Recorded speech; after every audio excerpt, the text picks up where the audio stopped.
Let's talk about storage clutter.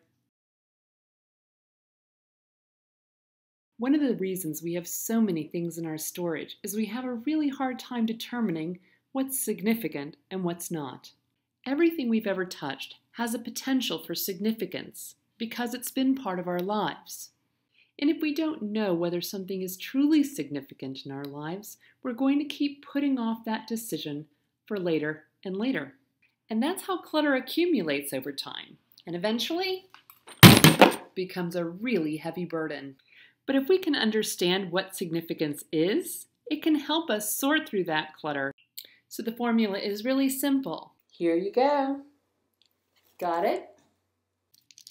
So these beads, which once belonged to my mother, I remember sitting in her lap as a little girl when she'd read me stories and playing with them and listening to their sound and feeling their roundness in my hands. These beads signify my connection with my mother, my love for her love for me, the love of reading that she instilled in me from an early age. And then there are these leather earrings that belong to my mother. I have no idea where she got them, who gave them to her, and frankly, why she would wear them. So even though these earrings did once belong to my mother, they're not significant, and they really don't help me remember her. And then we have these cute little hand-painted animals that my husband's mother made for my children when they were little. These animals signify for me the bond across generations and the creative connection my children have with their grandmother. And then there's this toy piano that I bought for sale for my kids many years ago.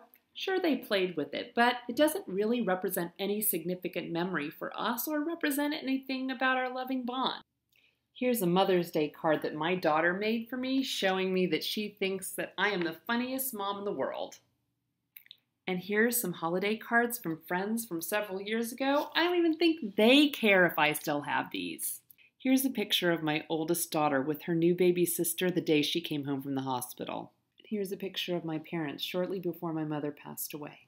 This is a really bad picture of my college roommate's dog.